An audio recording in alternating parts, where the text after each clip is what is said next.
Saudaraku Siman melanjutkan pada buku kita Riyadhus Shalihin yang dibahas oleh atau ditulis oleh Imam Nawawi rahimahullah, dan kita sudah menyelesaikan lengkap bab tentang takut kepada Allah Subhanahu wa taala. Dan sudah saya bahasakan pada saat awal membahas masalah bab takut kepada Allah ini, kita harus mengimbangkan jalan hidup kita ini dengan dua sayap. Ya, ini tanda kutip ya istilah saya. Yang satu adalah takut kepada Allah, yang satu adalah harapan kepada Allah. Jadi kita takut akan azabnya Allah, takut kalau kita melanggar dihukum oleh Allah, takut juga amal-amal kita kurang, takut kurang dari sisi pahalanya, kualitasnya dan segala macam. Sisi yang lain juga kita berharap agar Allah SWT menerima seluruh amal kita dan kita dimasukkan ke dalam surga. Kita sudah jelaskan bagaimana seharusnya kita takut kepada Allah SWT, dan kesempatan sekarang kita akan bahas tentang harapan. Saudaraku Siman, seorang mukmin dianjurkan sekali agar dia manja, tanda kutip, dengan Tuhannya. Dan apa yang menghalangi Anda untuk manja kepada Allah? Anda tinggal memohon, merengek, memesan, order saja. Minta apa saja kepada Allah SWT. Selama bukan sesuatu yang haram dan mengubah sistem yang sudah Allah buat, maka Allah akan kabulkan. Allah pastikan dalam Al-Quran, A'udhu billahi minasyaitanir rajim, Bismillahirrahmanirrahim, Wa idha sa'alaka ibadi anni, fa inni qarib, ujibu da'watad da'i idha da'an, falyastajibu li, waliyu'minu bi la'allahum yarshudun. Katakan, hai Muhammad, kalau ditanyakan oleh hamba-hambaku tentang aku sangat dekat dan aku akan menjawab permintaan-permintaan mereka. Oleh karena itu, hendaklah mereka meminta kepadaku, beriman kepadaku agar mereka mendapatkan petunjuk. Ya. Jadi Allah pastikan akan diterima.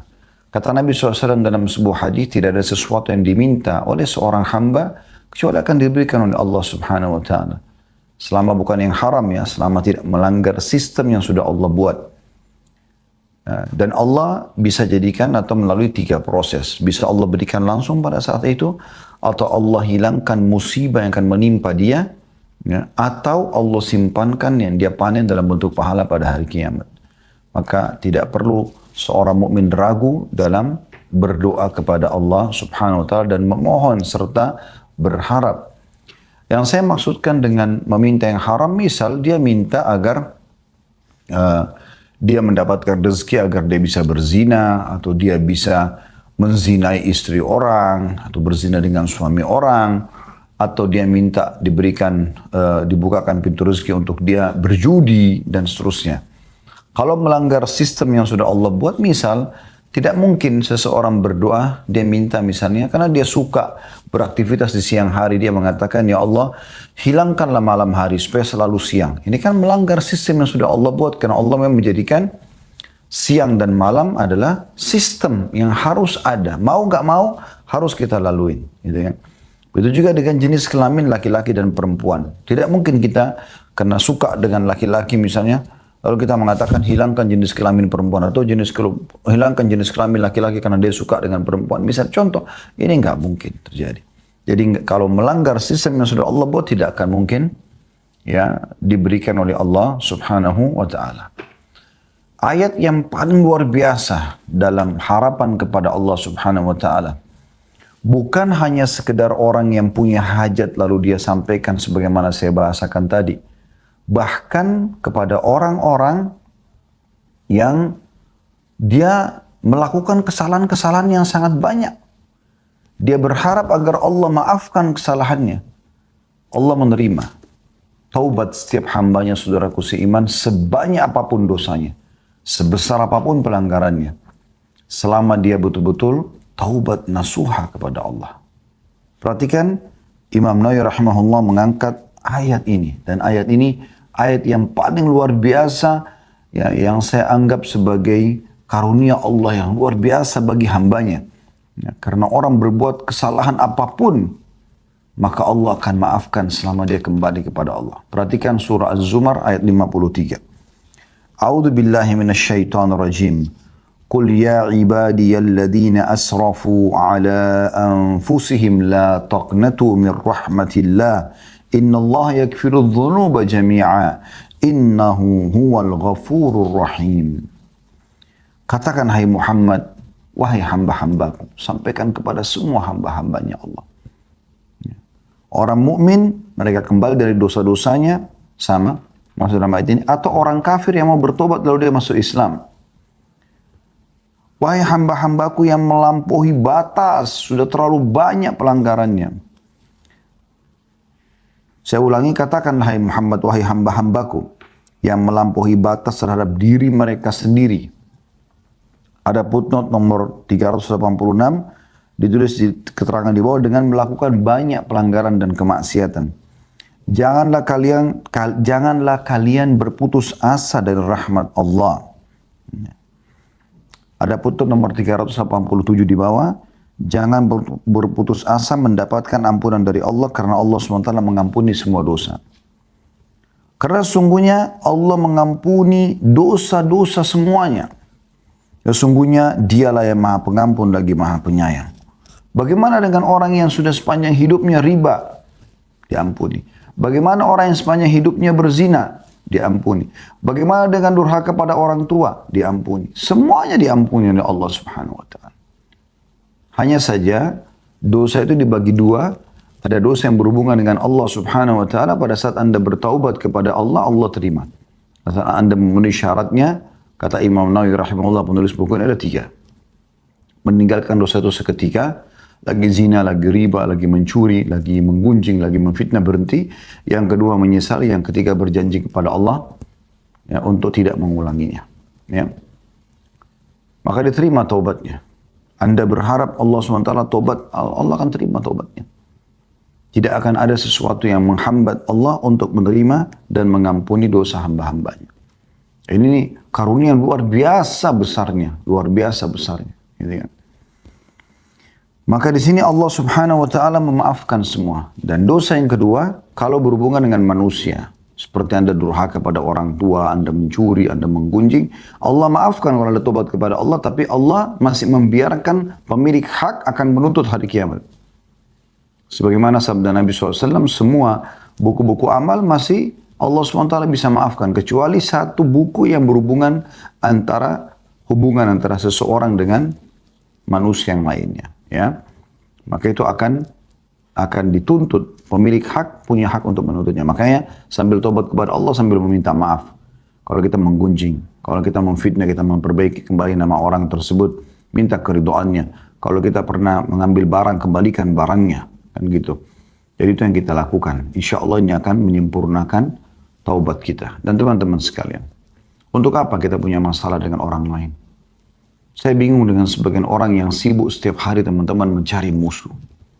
Ada saja kesalahan orang yang sedang dibahas. Ada saja orang yang digunjing. Ada saja orang yang dicari-cari kesalahannya, yang difitnah, yang diambil haknya, yang dianggap remeh, yang dihina. Kenapa ini saudaraku? Untuk apa? Apa yang Anda dapatkan dengan itu? Tidak ada kecuali kepuasan hawa nafsu yang telah dihembuskan oleh syaitan. Tidak ada gunanya buat Anda. Anda menyiapkan musuh pada hari kiamat untuk apa? Manfaatnya apa? Kenapa Anda tidak menjadikan orang-orang ini sebagai sahabat Anda? Kalau dia benar, Anda dukung. Kalau dia salah, Anda jadikan dia sebagai ajang pahala. Nasihatin dia, doakan dia supaya dapat hidayah. Kan itu baik. Kalau dia sangat melampaui batas, Anda bisa doakan supaya Allah membinasakan dia. Tapi Anda jangan ikut-ikutan. Jangan orang gunjing kita gunjing, orang fitnah kita fitnah, orang pukul kita pukul. Maka dia berdosa, kita berdosa kan? Kita harus cerdas. Oleh karena itu teman-teman sekalian, sibukkan diri dengan amal saleh. Mulai detik ini, di waktu ini, di saat kita belajar ini, kembali kepada Allah Subhanahu wa taala. Kembali kepada rahmat Allah. Rahmat Allah luas, karunia Allah luas. Sibuklah dengan itu. Nikmati yang halal, jauhi yang haram. Nikmati makanan, minuman, biologi, semua yang halal. Jauhi yang haram. Anda akan hidup tenang. Subhanallah, orang beriman itu selalu tenang. Orang bermaksiat itu selalu sempit dadanya. Selalu ketakutan sendiri. Apapun yang dia lakukan, dia ketakutan. Atau apapun yang pernah dia lakukan, kalau tersebutkan ya kurang lebih perbuatan yang sama atau nilai uang yang pernah diambil, dia ketakutan sendiri. Allah menggambarkan dalam surah Al-Munafiqun tentang orang-orang munafik, yahsabuna kulla sayhatin alaihim. Mereka mengira setiap teriakan itu pasti kembali kepada mereka. Padahal sebenarnya mungkin bukan mereka yang dimaksudkan. Ketakutan-ketakutan ada dalam jiwa orang-orang seperti ini. Selanjutnya Allah Subhanahu wa taala berfirman dalam surah Saba ayat 17. Ini dalil kedua yang diangkat oleh Imam Nawawi rahimahullah. A'udzu billahi minasyaitonir rajim wa hal nujazi illal kafur. Dan kami tidak menjatuhkan azab selainkan hanya kepada orang-orang yang sangat kafir. Dia tidak mau kembali sampai dia mati seperti kasus Fir'aun, Haman, ya, Qarun, Namrud dan banyak orang-orang yang sudah tersebutkan dalam sejarah manusia yang kufur kepada Allah SWT dan mengufuri risalah Nabi yang sudah diutus kepada mereka. Kemudian surah Taha ayat 48. A'udzu billahi minasyaitonir rajim. Inna qad uhiya ilaina annal 'adzaba 'ala man kadzdzaba wa tawalla. Sesungguhnya telah diwahyukan kepada kami bahwa siksa itu akan ditimpakan kepada siapapun yang mendustakan dalam kurung ajaran agama yang kami bawa dan berpaling tidak memperdulikannya. Jadi tidak pernah mau kembali kepada Allah SWT, tidak pernah mau taubat, selalu dalam kemaksiatan. Wahai muslim, semua orang pasti berbuat kesalahan, tapi sebaik-baik kita adalah yang kembali kepada Allah. Cukuplah yang lalu-lalu, yang masa lalu. Sekarang kedepannya perbaikin. Rahmat Allah luas. Pasti demi Allah kalau anda taubat nasuha, Allah akan berikan kepada anda kebahagiaan, ketentraman luar biasa gitu. Bahkan kadang-kadang tidak masuk akal. Mungkin orang dulu suka berzina, wa na'udzubillah, kemudian sekarang dia taubat nasuha, Allah berikan dia pasangan yang sangat soleh atau soleha. Mungkin dulu dia suka mencuri, tapi sekarang dia taubat nasuha, Allah berikan dia usaha perusahaan, Allah berikan dia pendapatan, Allah balik keadaannya. Juga firman Allah Subhanahu wa taala dalam surah Al-A'raf ayat 156 yang menandakan betul-betul kita wajar bergantung pada rahmat Allah dan berharap itu. Dalam surah Al-A'raf 156 berbunyi a'udzubillahi minasyaitonir rajim wa rahmati wasi'at kulla syai'. Dan rahmatku kata Allah meliputi segala sesuatunya. Tidak ada sesuatu apapun kecuali bisa terkalahkan ya dengan rahmat Allah. Sebesar apapun kesalahan yang kita lakukan. Baik, kita sekarang coba masuk kepada hadis-hadis Nabi SAW karena Riyadhus Shalihin sebenarnya membahas tentang masalah hadis. Ya. Baik, hadis yang pertama dalam bab ini dan urutan 417 dari awal kita belajar dari Ubadah bin As-Samit radhiyallahu anhu. Beliau berkata, Rasulullah SAW bersabda, "Man syahida an la ilaha illallah wahdahu la syarikalah wa anna Muhammadan abduhu wa rasuluh wa anna Isa abdullahi wa rasuluh wa kalimatuhu alqaha ila Maryam wa ruhum min wa anna al-jannata haqqun wan nar haqq adkhalahu Allahu al-jannata ala ma kana min al-amal."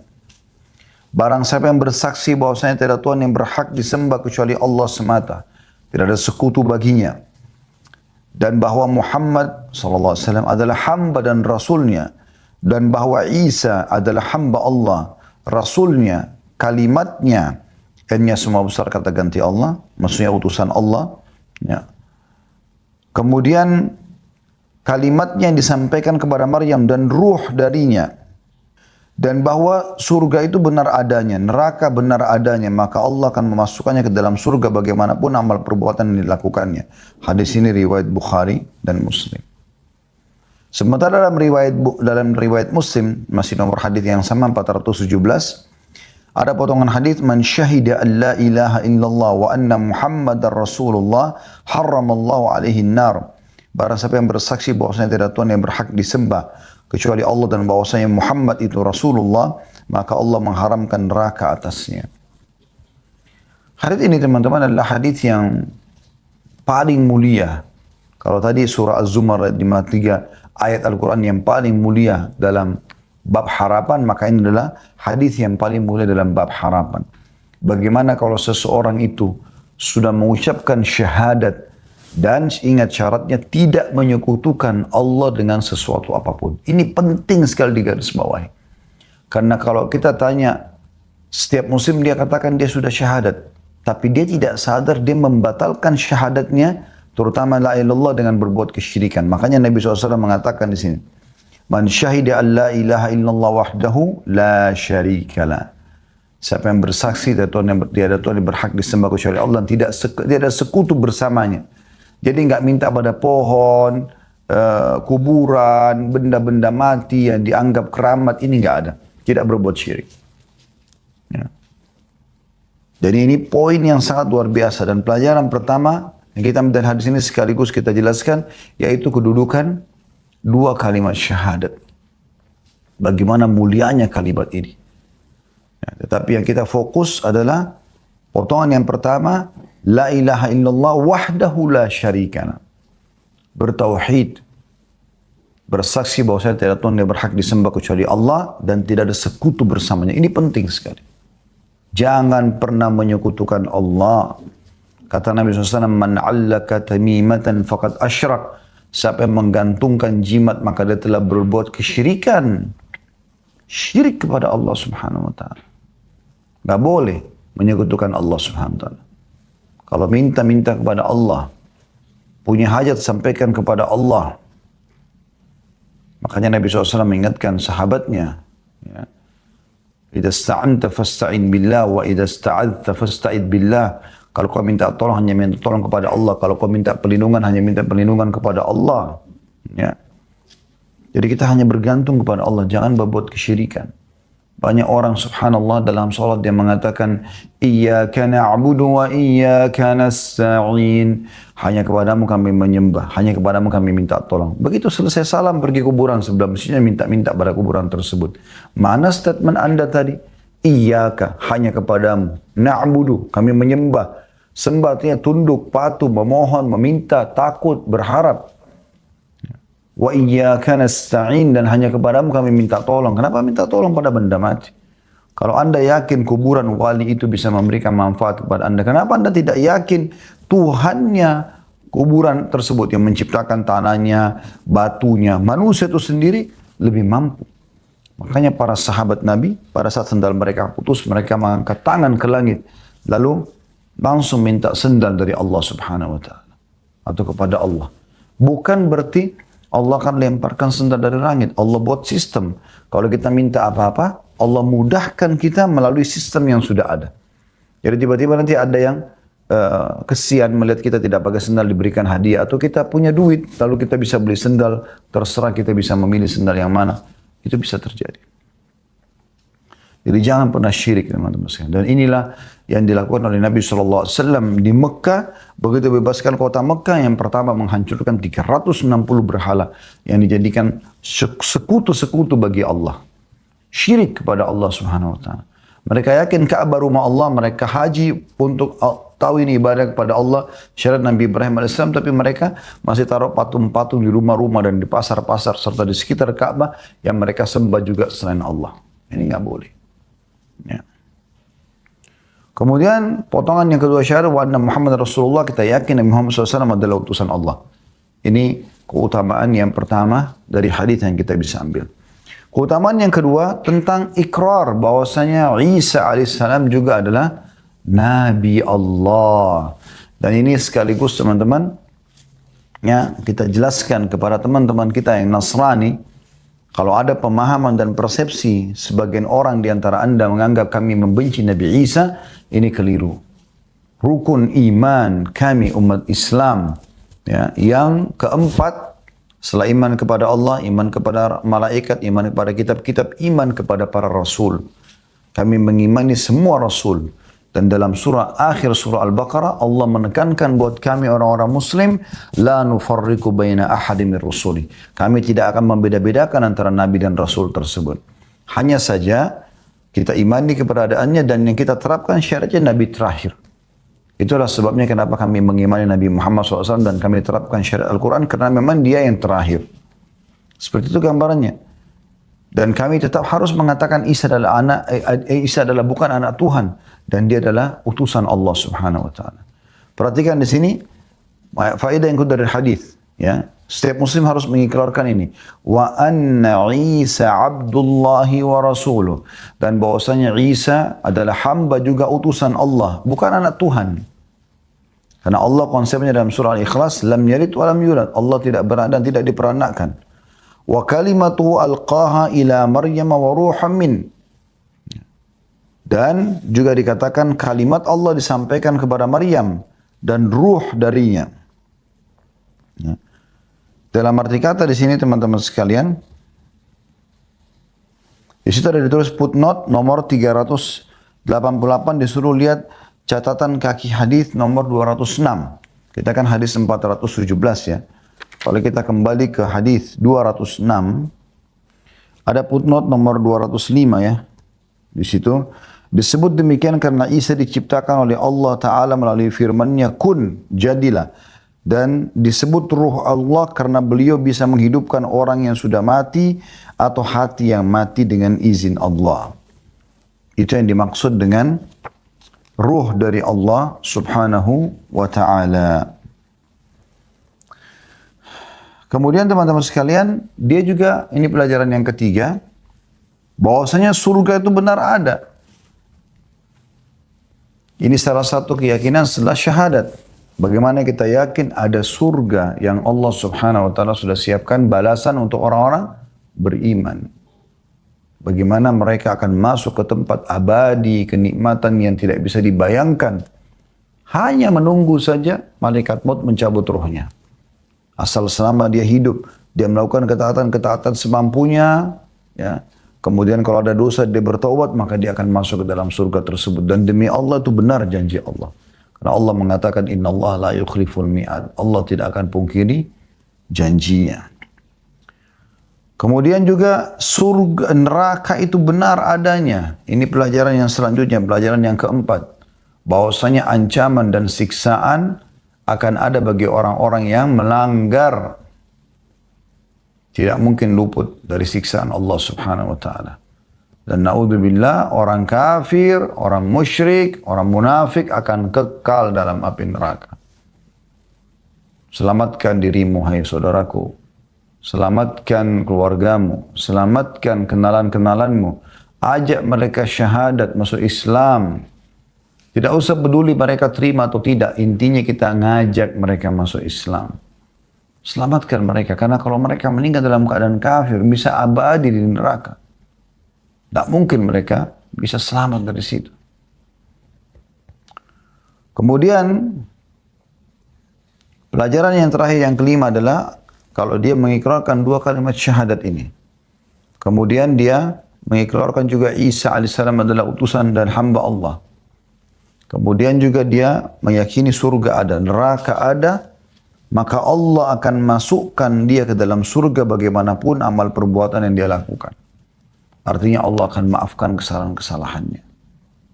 Ya, ini poin yang luar biasa. Makanya syaitan berusaha untuk mengorek sebuah poin, yaitu membuat orang syirik kepada Allah SWT. Walaupun dia ahli ibadah tapi dia syirik. Ayat syirik itu sudah cukup menghancurkan semua amal-amalnya. Kata Allah SWT dalam Al-Quran dalam sebuah ayat, A'udzubillahi minasyaitonirrajim, la in asyrakta la yahbatanna amaluk. Kalau seandainya kau berbuat kesyirikan, maka akan hancur seluruh amalmu. Percuma solatnya, percuma zakatnya, percuma hajinya, percuma semua. Kau dah syirik kepada Allah Subhanahu wa Ta'ala. Ini banyak orang tidak sadar, kaum muslimin, bahkan di Indonesia begitu. Mereka muslim, namanya Muhammad, namanya Ahmad, namanya Yusuf, namanya Aisyah, namanya Hafsah. Ya. Tapi kedukunnya luar biasa lancarnya. Syirik kepada Allah Subhanahu wa Ta'ala. Memohon kepada jin, syaitan. Bahkan dengan hijabnya dia tidak malu datang ke tempat-tempat perdukunan ini. Ini kan bahaya sekali. Sementara Nabi SAW menyatakan siapa yang datangi dukun, peramal, penyamun, penyihir, belum percaya, cuma bertanya, tebak garis tangannya, tebak wajahnya, minta suaminya sayang, minta istrinya sayang, minta ini, minta itu, maka tidak diterima sholatnya 40 hari. Kalau dia percaya, kafir terhadap apa yang diturunkan kepada Muhammad sallallahu alaihi wasallam. Kemudian hadis selanjutnya nomor 418 dari Abu Dzar radhiyallahu anhu, beliau berkata, Nabi sallallahu alaihi wasallam bersabda, yaqulullah azza wa jalla man jaa bil hasanah falahu asyru amsalha aw azyad wa man jaa bis sayyi'ah fajazaa'u sayyi'atin sayyi'atu mithluha aw akfir وَمَنْ تَقَرَّبَ مِنِّي شِبْرًا تَقَرَّبْتُ مِنْهُ ذِرَاءً وَمَنْ تَقَرَّبَ مِنِّي ذِرَاءً تَقَرَّبْتُ مِنْهُ بَاعًا وَمَنْ أَتَانِي يَمْشِي أَتَيْتُهُ هَرْوَلًا وَمَنْ لَقِيَنِي بِقُرَابِ الْأَرْضِ خَطِيئَةً لَا يُشْرِكُ بِي شَيْئًا لَقِيتُهُ مِمِثْلِهَا مَغْفِرَةً. Allah yang maha mulia dan maha tinggi berfirman, barang siapa yang melakukan satu kebaikan, walaupun itu kebaikan kecil, senyum dengan muslim, apa saja, memberikan satu dua kalimat nasihat, maka baginya 10 kali lipat pahala atau bahkan lebih. Dan barang siapa yang melakukan keburukan, dosa, maka balasan satu keburukan adalah satu keburukan sepertinya, atau aku ampuni, kata Allah. Ini betul-betul rahmat Allah ya, bab harapan yang luar biasa. Dan barang siapa mendekat kepada aku satu jengkal, kata Allah, sedikit upaya saja, maka aku mendekat kepadanya satu hasta. Barang siapa yang mendekat kepadaku satu hasta, maka aku akan mendekat kepadanya satu depa. Barang siapa mendekatiku dengan berjalan, maka aku mendatanginya dengan berjalan cepat. Barang siapa menemuiku dengan membawa kesalahan hampir sepenuh bumi, namun dia tidak menyekutukanku dengan apapun, maka aku akan menemuinya dengan ampunan hampir sepenuh bumi pula. Hadis ini diriwayatkan oleh Muslim. Ini luar biasa teman-teman ya. Baik, kita coba teman-teman masuk lebih jauh dalam penjelasan masalah hadis yang mulia ini. Pelajaran pertama dari luasnya rahmat Allah Subhanahu wa taala, yaitu potongan hadis firman Allah SWT, hadis qudsi, man jaa bil hasanati falahu asyru amsalihha au azyad. Barang siapa yang mengerjakan satu kebaikan, maka dia akan aku berikan 10 kali lipat balasan atau aku tambahkan. Ini dirincikan dalam hadis yang lain teman-teman sekalian. Kata Nabi SAW, man hamma bihasanatin walam ya'malha. Siapa yang niat mengerjakan satu kebaikan, baru dia dalam hatinya, dia mau kerjakan, maka akan diberikan kepadanya satu pahala lengkap. Fa in amilaha, kalau dia kerjakan, kutiba lahu asyru adhafiha ila 700 di'fin. Akan dicatatkan untuknya 10 kali lipat. Bahkan sampai 700 kali lipat tergantung kadar keikhlasannya. Dan ini karunia luar biasa. Oleh karena itu sebagian salaf mengatakan, aku berharap punya niat di semua amal saleh, baik aku sempat kerjakan atau tidak. Misal contoh, sekarang haji, subhanallah, Allah takdirkan negara kita belum bisa berangkat misalnya. Semoga Allah catatkan pahala bagi orang yang sudah niat. Tapi dengan niat kita mau berangkat, kapan ada kesempatan kita berangkat, akan dapat pahala haji lengkap. Kalau itu tertunda sampai tahun depan baru kita lakukan, kita akan mendapatkan 10 kali lipat pahala haji. Bahkan 700 kali lipat tergantung kadar keikhlasannya. Ini rahmat Allah luas. Lalu kenapa Anda tidak niat mengerjakan semua amal saleh? Beda antara orang yang mau tidur niat sholat malam, dapat pahala satu sholat malam. Kalau dia terbangun, dia sholat 10 kali lipat, bahkan 700 kali lipat. Kenapa Anda tidak niat mau sholat malam? Kenapa tidak niat pada hari ini ingin sholat 5 waktu semuanya di masjid, jadi Anda dapat pahalanya? Begitu Anda kerjakan nanti, Anda akan dapat 10 kali lipat sampai 700 kali lipat dari pahala sholat itu. Kenapa tidak niat setiap kali mau keluar, mau sedekah kepada orang miskin? Sudah dapat satu pahala sedekah. Niat sedekah 100 ribu, 1 juta, 10 juta. Kalau Anda kerjakan nanti 10 kali lipat, bahkan sampai 700 kali lipat. Kenapa enggak niat pada saat mau keluar silaturahim keluarga, dapat satu pahala? Kalau Anda kerjakan, dapat 10 kali lipat sampai 700 kali lipat. Kenapa enggak niat ya berzikir? Kenapa enggak niat berdoa? Kenapa enggak niat jenguk orang sakit? Kenapa enggak niat membantu orang miskin? Kenapa? Niatkan semuanya. Ini kebaikan-kebaikan. Kemudian potongan yang kedua dari hadis adalah wa man jaa bis sayyi'ati fajaza'u sayyi'atin sayyi'atun mithluha au akfir. Ini luasnya rahmat Allah ya. Dan barang siapa yang mengerjakan satu perbuatan dosa, dia kerjakan satu perbuatan dosa ini, maka tidak dibalas kecuali satu dosa juga. Itu saja, satu dosa saja. Atau kata Allah, aku maafkan. Ya, semaunya Allah sebagai pencipta. Tentu dengan kemahadilannya. Dia lalu memaafkan. Terserah dia. Allah SWT ingin maafkan, ya Allah maafkan. Gitu kan? Atau Allah balas cuma dengan satu dosa. Sementara kita tahu, kalau satu pahala, satu amal soleh bisa 10 kali lipat, berarti setiap kali kita buat satu pahala, misalnya kita sholat dapat 10 kali lipat. Kita berdosa satu dosa saja. Ini sudah cukup untuk membersihkan ini. Gitu. Karena 10 banding 1, apalagi kalau sampai 700 kali lipat tergantung kadar keikhlasan dia. Itu luar biasa gitu. Kemudian potongan yang ketiga pelajaran dari hadis, "Waman taqarraba minni shibran taqarrabtu minhu dhira'an." Siapa yang mendekatkan diri kepada aku satu jengkal saja. Ini perumpamaan. Artinya sedikit upaya kita untuk sholat, untuk puasa, untuk ibadah lah ya. Maka Allah dekatkan diri satu hasta. Ya. Siapa yang dekatkan diri kepadaku, kata Allah, "Waman taqarraba minni dhira'an taqarrabtu minhu ba'an." Siapa yang mendekatkan diri kepadaku satu siku, maka aku dekatkan diri kepadanya satu lengan. "Waman atani yamshi ataitu harwala." Siapa yang dekatkan diri kepadaku dengan berjalan, maka aku akan datang kepadanya dengan berjalan cepat. Maka ini pelajaran yang luar biasa teman-teman. Pelajaran yang bisa kita ambil dari hadis. Pelajaran yang ketiga, yaitu bagaimana Allah Azza wa Jal, Allah suka hamba-hamba yang berdekat diri kepadanya. Dan begitu kita dekatkan diri walaupun sedikit saja, Allah akan dekatkan diri kepada kita dengan sangat cepat. Bayangkan kita mungkin sudah melakukan 30 tahun dosa misalnya, 20 tahun dosa, 10 tahun dosa. Berzina, berbohong, segala macam.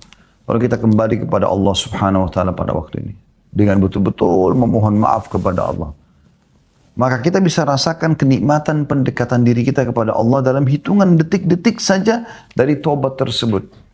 Padahal sebenarnya kalau mau dihitung, mau diimbangin 10 tahun berbuat dosa, harusnya kita 10 tahun menderita dulu. Baru kemudian kita bisa rasakan kenikmatan ibadah kepada Allah. Tapi Allah berikan itu. Makin Anda dekatkan diri kepada Allah, makin Anda rasakan kentalnya ya kenikmatan dekat dengan Allah Subhanahu wa Ta'ala. Ini luar biasa karunia-Nya Allah. Ya. Kemudian pelajaran yang keempat teman-teman adalah waman lakiyani bi qurabil ardi khati'atan la yusyriku bi syai'a lakitu bimithliha maghfirah. Dan siapa nanti akan menemuiku pada hari kiamat dalam kondisi dia membawa ya sebanyak bumi. Semua bumi ini penuh dengan dosa dia. Lalu dia datang pada hari kiamat ya. Tidak menyekutukanku dengan sesuatu apapun, maka aku akan datangkan pengampunan yang seperti itu untuknya. Ini luar biasa. Ya. Jangan pernah syirik sebagaimana sudah saya tekankan tadi teman-teman. Jangan menggantungkan nasib pada makhluk. Allah SWT sangat benci ini. Sampai Allah mengatakan dalam surah An-Nisa, bagi orang meninggal dalam keadaan syirik kepada Allah, dukun, ya, atau minta-minta datang ke dukun, minta tolong sama jin, syaitan, ya, pada kuburan, pada benda mati, jimat-jimat, hati-hati. Kata Allah SWT dalam surah An-Nisa, Inna Allah yakfiru an yushraka bi,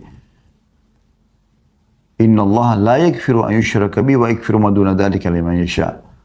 Sesungguhnya Allah tidak akan memaafkan orang yang berbuat syirik kepadanya dan Allah memaafkan selain daripada itu siapapun yang dia inginkan. Maksudnya orang kalau meninggal pada hari kiamat selama dia masih ya tidak berbuat syirik bisa saja Allah maafkan. Mungkin ada di antara Anda terlintas di benaknya begini.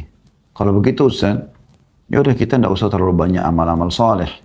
Yang penting kan kita taubat nasuha, kita tidak buat syirik. Ada dosa ya sudah Allah maafkan nanti. Maka jawaban kami begini teman-teman. Ya betul, Allah tidak akan mungkin pungkiri janjinya. Allah akan maafkan dosa Anda. Sebanyak apapun dosa Anda selama Anda tidak syirik. Itu syaratnya, tidak syirik, tidak menyekutukan Allah. Tidak memperkenalkan Allah dengan makhluknya. Tetapi akan beda derajat Anda di surga dengan orang-orang yang tidak berbuat dosa yang seperti Anda lakukan. Misalnya di waktu Anda habiskan 10 tahun, 20 tahun berdosa kepada Allah, Anda tidak syirik. Anda berharap Allah maafkan, ya Allah akan maafkan sebagaimana dalam hadis ini. Tetapi orang yang dalam 10-20 tahun terus beribadah, sholat malam, sholat duha, sholat on time 5 waktu di masjid, dan seterusnya, maka orang-orang ini akan lebih tinggi derajatnya di surga. Sebagaimana dalam hadis yang sahih, kata Nabi SAW, nanti ahli surga akan melihat, ya, penduduk surga yang lain seperti kalian melihat bintang-bintang gemerlapan di atas langit sana. Ya, maka para sahabat mengatakan, ya Rasulullah, apakah derajat di surga yang tinggi itu, yang hanya kami lihat nanti seperti bintang gemerlapan, tapi sama-sama di surga. Orang yang di bawahnya tidak pernah tahu bagaimana fasilitas di sana, tapi jaraknya jauh sekali dan fasilitasnya juga jauh sekali. Maka kata Nabi SAW, tidak. Demi zat yang jiwa Muhammad dalam genggamannya adalah orang-orang yang beriman kepada Allah, ya, dan Rasulnya. Ini orang-orang yang beriman kepada Allah. Orang beriman kepada hari kiamat. Mereka mendapatkan itu semua. Selanjutnya teman-teman, hadis nomor 419. Ya. Dari Jabir radhiyallahu anhu, beliau berkata, Ja'a Arabiyun ila Nabi sallallahu alaihi wasallam faqala ya Rasulullah mal mujibatan qala man mata la yushriku billahi syai'an dakhala al-jannah wa man mata yushriku bihi syai'an dakhala an-nar. Seorang Arab Badui datang kepada Nabi SAW, dia bertanya, wahai Rasulullah, apakah dua hal yang memastikan itu? Beliau menjawab, barang siapa yang meninggal dunia dalam keadaan tidak menyekutukan Allah dengan sesuatu pun, maka pasti masuk surga. Dan barang siapa meninggal dunia dengan menyekutukan Allah dengan sesuatu pun, pasti masuk neraka. Hadits riwayat Muslim. Jadi kata kuncinya di syirik kepada Allah. Dan ini banyak sekali umat Islam, subhanallah, Muslim tapi musyrik kepada Allah. Mereka tidak sadar itu. Sekali lagi saya ingatkan, penduduk Mekah teman-teman, Abu Jahal, Abu Lahab, ya, Umayyah bin Khalaf, dan semua tokoh-tokoh Quraisy yang meninggal dalam keadaan syirik kepada Allah. Apakah mereka tidak tahu ada Tuhan Allah? Mereka tahu. Mereka tahu. Kalau ditanya pencipta langit dan bumi siapa, mereka akan mengatakan Allah. Allah katakan dalam Al-Quran, A'udzubillahi minasyaitonir rajim. Wa idza sa'altum man khalaqas samawati wal ard wa sakhkhara asy-syamsa wal qamara la yakunu Allah. Kalau hai Muhammad, kalau kau tanyakan pada mereka siapa yang menciptakan langit dan bumi, ya, siapa yang mengatur matahari dan bulan, matahari terbit di pagi hari, bulan di siang hari, maka mereka akan mengatakan Allah. Gitu kan. Lalu ditanya, kalau begitu kenapa kalian sembah berhala-berhala ini? Mereka jawab, dan Allah kekalkan dari lisan mereka dalam Al-Quran, ma na'buduhum illa liyuqarribuna ilallahi zulfa. Kami enggak sembah berhala-berhala ini kecuali kami jadikan perantara antara kami dengan Allah. Allah enggak butuh perantara benda mati. Minta langsung kepada Allah. Anda meninggal tidak syirik, dan puncak syirik adalah bermain dukun. Berhenti nih dukun-dukun ini. Berhenti datang ke dukun. Para dukun ini dalam Islam, kata Nabi SAW, haddus sahir darbatun bis saif. Para dukun-dukun penggal leher mereka. Bukan malah didatangin. Bukan malah didukung. Pada saat mau dapat jabatan, pada saat mau sukses usahanya, pada saat mau langgeng rumah tangganya, pada saat mau dapat keturunan, dukun yang bermain. Kenapa dukun? Kenapa dukun? Kenapa tidak wudu, sholat, minta kepada Tuhanmu? Kalau kita sedang ada nikmat yang menciptakan kita Allah, yang menciptakan juga nikmat itu Allah, yang bisa mempertahankan dan menambah hanya Allah. Dan kalau kita sedang ada cobaan yang menciptakan kita Allah, yang menciptakan cobaan tersebut, termasuk tidak punya keturunan, belum punya pekerjaan, dan seterusnya, belum punya pasangan, adalah Allah. Dan Allah yang bisa mengangkat permasalahan itu. Kita harus kembali mentauhidkan Allah SWT. Teman-teman, terus terang ya, saya sendiri sering menerapkan hidup saya dan ketenangan yang luar biasa. Kalau orang mentauhidkan Allah, mengisahkan Allah itu luar biasa. Seberat apapun cobaan yang sedang datang, kalau Anda kembalikan kepada tauhid, oh ada Allah. Anda akan selalu tenang. Sebesar apapun makar dan upaya untuk menjatuhkan Anda, untuk merusak Anda, kembalikan kepada tauhid saja. Esahkan Allah SWT. Tinggal sujud berdoa kepada Allah. Selesai urusan Anda semua. Tapi kapan Anda gantungkan pada makhluk, ini jadi masalah. Di sini pilihan cuma dua. Tidak syirik kepada Allah, masuk surga. Syirik kepada Allah, masuk neraka. Gak ada yang lain. Selanjutnya hadis nomor 420 dari awal kita belajar. Dari Anas radhiyallahu anhu, anna Nabi sallallahu alaihi wasallam wa Mu'adzun radifuhu 'ala ar-rahli saya ulangi, anna Nabi sallallahu alaihi wasallam wa Mu'adzun radifuhu 'ala ar-rahli qala ya Mu'adz qala labbaika ya Rasulullah wa sa'daik qala ya Mu'adz قال لبيك يا رسول الله وسعديك قال يا معاذ قال لبيك يا رسول الله وسعديك ثلاثا قال ما من عبد يشهد أن لا إله إلا الله وأن محمدا عبده ورسوله صدقا من قلبه إلا حرمه الله على النار قال يا رسول الله أفلا أخبر به الناس فيستبشروا قال إذا يتكلوا فأخبر بها معاذ عند موتي تعثما. Bahwa Nabi SAW bersabda kepada Mu'adz yang duduk di bonceng beliau di atas kendaraannya, tunggangan hewan tunggangannya. Wahai Mu'adz, lalu Mu'adz menyaut, aku mendengar panggilanmu wahai Rasulullah dan semoga engkau selalu berbahagia. Lalu beliau berkata lagi sallallahu alaihi wasallam, wahai Mu'adz, maka Mu'adz menjawab lagi, aku mendengar panggilanmu wahai Rasulullah dan semoga engkau selalu berbahagia. Lalu beliau memanggilnya sallallahu alaihi wasallam yang ketiga kali, wahai Mu'adz. Maka Mu'adz menjawab, aku mendengar panggilanmu wahai Rasulullah dan semoga engkau selalu berbahagia. 3 kali. Lalu beliau sallallahu alaihi wasallam bersabda, tiada atau tidak ada seorang hamba yang bersaksi bahwasanya tidak ada Tuhan yang berhak disembah kecuali Allah dan Muhammad adalah hamba dan rasulnya. Dengan benar dari lubuk hatinya, dia betul-betul mengucapkan syahadat ini dari lubuk hatinya, tulus menerima itu, melainkan Allah akan mengharamkannya atas neraka. Tidak akan masuk neraka orang ini. Mu'adz radhiyallahu anhu bertanya, wahai Rasulullah, bolehkah saya memberitahukan hal itu kepada semua orang supaya mereka bergembira? Kata Nabi SAW, kalau demikian mereka akan menggantungkan. Kemudian Mu'adz memberitahukannya pada saat dia akan meninggal dunia karena takut berdosa menyembunyikan ilmu. Hadis ini diriwayatkan oleh Bukhari dan Muslim. Hadis ini termasuk hadis yang agung teman-teman. Dan wajar dimasukkan dalam bab harapan kepada Allah subhanahu wa ta'ala. Pelajaran pertama adalah bagaimana adabnya sahabat Nabi Mu'adz bin Jabal radhiyallahu anhu. Pertama dulu kita mulai dari bagaimana cerdasnya Anas ibn Malik radhiyallahu anhu perawi hadis ini. Dia bisa saja langsung menyampaikan sabda Nabi SAW, tapi dia menceritakan historinya. Kapan Nabi ucapkan dan Nabi ucapkan kepada siapa. Di sini kan dia ceritakan bahwasanya pernah satu kali Nabi SAW sedang berboncengan tunggangan bersama Mu'adz. Berarti Jabir ada di situ. Ya. Dan Jabir mendengarkan bagaimana Nabi SAW memanggil Mu'adz 3 kali. Bagaimana Mu'adz menjawab dengan santun. Bagaimana Nabi SAW meletakkan pesan tentang kedudukan orang yang tulus dalam syahadat akan masuk surga. Gitu kan? Dan diharamkan dari api neraka. Maka dia mendatangkan sejarahnya, historinya.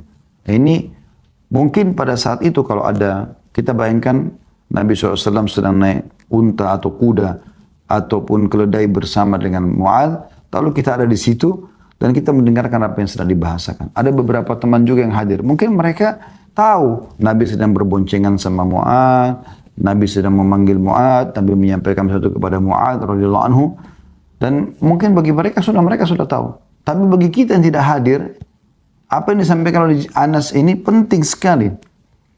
Karena kita jadi tahu, oh ternyata hadis ini disampaikan oleh Nabi lagi di atas tunggangan sama sahabatnya Mu'adz. Ya. Berarti ada hukum lain, boleh orang berboncengan antara laki-laki sama laki-laki, ya, memudahkan jalan saudaranya muslim gitu kan.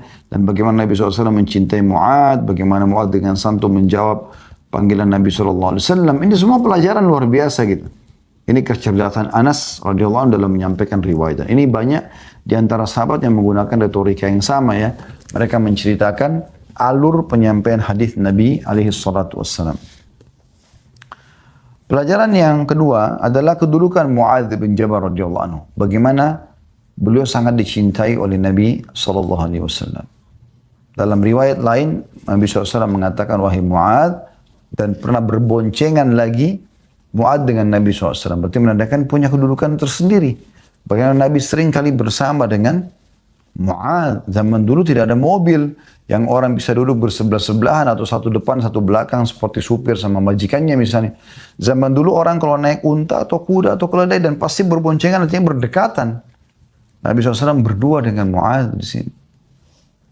Dalam riwayat lain kata Nabi SAW pada saat lagi berboncengan dengan Mu'adz juga dalam kisah yang lain, sesungguhnya hai Mu'adz aku mencintaimu. Inni la uhibbuk. Maka oleh karena itu jangan kau tinggalkan la tatruk duburkulus salah. Ya. Allahumma inni ala dzikrika wa syukrika wa husni ibadatik. Maka aku sarankan jangan pernah kau tinggalkan mengucapkan Allahumma inni ya Allah tolonglah aku ala dzikrika terhadap zikirmu wa syukrika dan syukurmu husni ibadatik dan memperindah ibadah untukmu setiap kali habis sholat. Jangan tinggalkan itu. Maka ini bukti cinta Nabi SAW kepada Mu'adz radhiyallahu anhu dalam kisah yang lain, gitu kan? Dan di sini bagaimana Mu'adz memberi kedudukan tersendiri. Dikatakan radifuhu ala rahal atau orang yang sedang dibonceng atau sedang membonceng Nabi SAW di atas tunggangan. Dan bagaimana Mu'adz sangat santun kepada Nabi SAW. Bagaimana Nabi SAW mengatakan, ya Mu'adz, dipanggil. Maka langsung Mu'adz mengatakan, labbaika ya Rasulullah wa sa'dik. Labbaik, aku jawab panggilanmu dengan santun. Mirip dengan orang kalau talbiyah lagi haji umroh ya. Labbaik Allahumma labbaik ya. Aku jawab panggilanmu dengan santun. Nah, ini bahasa Arab yang sangat baik kalau kita bisa terapkan di rumah kita ya. Jadi anak-anak kalau panggil, kita panggil misalnya nak, ya. Saya panggil namanya dia siapa Muhammad, maka dia mengatakan labbaik. Ini bagus sekali. Ini termasuk pelajaran dari hadis. Bagaimana Mu'adz mengatakan labbaik karena menjawab dengan santun. Kami pun waktu kecil diajar oleh orang tua kami begitu. Kalau dipanggil oleh ayah kami dulu, Allah yarham abah kami mengatakan Khalid misalnya, saya mengatakan labbaik. Ya. Kita menggunakan kata-kata ini baik sekali. Insya Allah saya coba terapkan juga pada anak-anak masalah ini. Ya. Dan bagaimana juga diikuti dengan doa yang lain wasa'daik dan semoga saja kebahagiaan selalu bersamamu. Ini bagus. Anak-anak kita ajarkan untuk mendoakan orang tua. Labbaik wa sa'daik. Ya. Ini boleh diucapkan di sini. Pelajaran yang ketiga adalah bagaimana Nabi SAW tawadhu, merendah. Boleh berboncengan dengan sahabatnya. Mu'adz bin Jabal. Dan ini ya, mungkin sangat jarang terjadi pada pemimpin-pemimpin di waktu kita sekarang. Mereka merasa tidak perlu kayak ganjil kalau berboncengan sama supirnya. Apalagi kalau sampai dia yang memboncengnya. Sesuatu yang ganjil gitu ya. Saya kadang-kadang di kantor kalau mau keluar satu tempat naik motor, saya bonceng seorang ikhwah. Maka kadang-kadang ikhwah lain bertanya gitu, mengatakan, kok Ustadz yang bonceng gitu. Itu sesuatu yang biasa kalau bagi saya karena memang ada saatnya bagaimana Umar bin Khattab radhiyallahu anhu pada saat akan menerima kunci Baitul Maqdis. Di saat pembebasan Baitul Maqdis ya di zaman khilafah beliau radhiyallahu anhu, beliau jalan dengan seorang stafnya ya, dan beliau sepakat mengatakan ya dalam beberapa waktu perjalanan kau akan menuntun kekangan unta ini dan saya di atas. Nanti setelah jarak tertentu saya akan memegang tali kekangan itu tersebut kemudian kau akan di atas. Terus saja mereka begitu sampai ke Palestina. Jaraknya jauh sekali. Ya. Maka pada saat itu, pada saat masuk ke pintu gerbang Baitul Maqdis, ya, pendeta yang memegang pintu kunci Baitul Maqdis bertanya. Pada saat orang menyambut, Amir Mu'minin datang, pemimpin orang beriman datang, Umar bin Khattab disambut dengan gembira oleh kaum muslimin. Maka dia bertanya, mana pemimpin kalian? Kebetulan pada saat itu giliran Umar lagi memegang tali kekangan unta dan ya stafnya lagi di atas gitu. Maka dia lihat dari jawab, pendeta ini mengatakan, apakah di atas unta? Kata mereka, bukan, yang sedang dibawa. Loh kenapa dia yang pegang tali? Lalu siapa yang di atas itu? Kata mereka itu stafnya.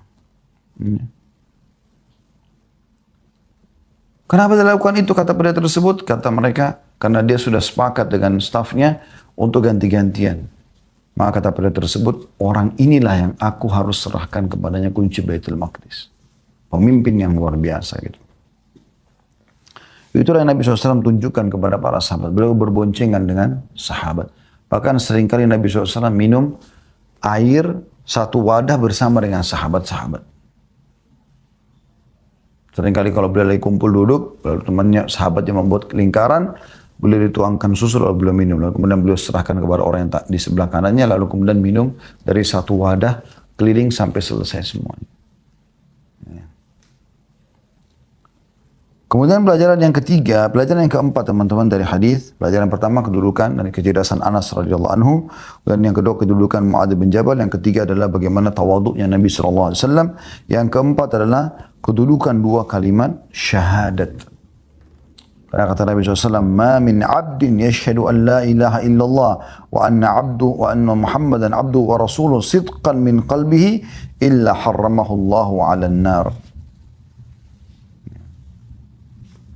Tidak ada seorang hamba pun yang mengucapkan syahadat.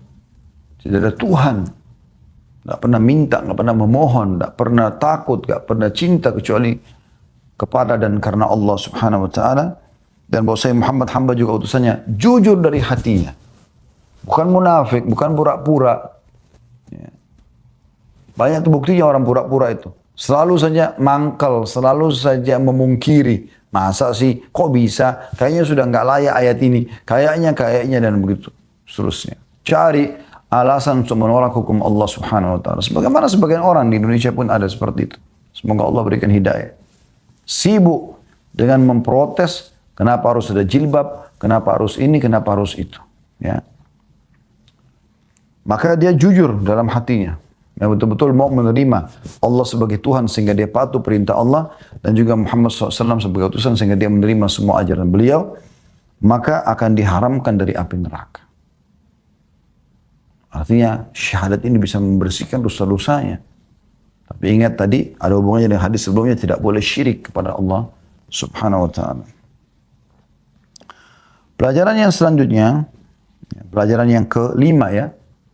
Yang pertama kedudukan Anas, yang kedua kedudukan Muadz radhiyallahu anhuma, yang ketiga tawadhu Nabi SAW, yang keempat kedudukan syahadat, dan yang kelima adalah perkataan Muadz, qala ya Rasulullah afala ukhbiru bihan nas fa yastabshiru. Boleh enggak saya sampaikan kepada orang-orang agar mereka terima berita gembira? Ya, maksudnya di sini boleh seorang muslim teman-teman menyampaikan berita gembira kepada saudaranya muslim. Masalah kelahiran, masalah lulusnya ujian, masalah apalah ya, segala macam hal yang menggembirakan. Sebagaimana 3 orang sahabat diantaranya Ka'ab bin Malik radhiyallahu anhu, pada saat Allah turunkan surah At-Taubah menerima taubat mereka, maka para sahabat berlomba-lomba untuk datang menyampaikan berita gembira kepada Ka'ab bin Malik radhiyallahu anhu atas Allah turunkan ayat menerima taubat mereka. Kemudian potongan yang terakhir dari hadis, ya, potongan yang ke-6 tepatnya ya, yaitu sabda Nabi SAW, "Idzan yattakilu." Ini potongan yang ke-6, nanti ada potongan yang ke-7 ya insyaAllah. Kalau begitu mereka akan bergantung, maksudnya nanti jadi malas beribadah. Padahal sebenarnya dengan beribadah menyempurnakan syahadat mereka, bahkan bisa menambah derajat mereka di surga nanti. Dan yang terakhir yang 7 adalah fa akhbara biha Mu'adzun inda mauti ta'assuman. Lalu Muadz bin Jabal menyimpan hadis ini, tidak menyebutkan sampai di akhir hidup beliau sampaikan karena khawatir jangan sampai mengekang ilmu. Karena kan tidak boleh orang mengekang ilmu yang dia ketahui. Allahu a'lam. Ya, jadi ini bahasan kita insyaallah, dan kita akan lanjutkan di pertemuan akan datang nanti dengan hadis selanjutnya, hadis nomor 421.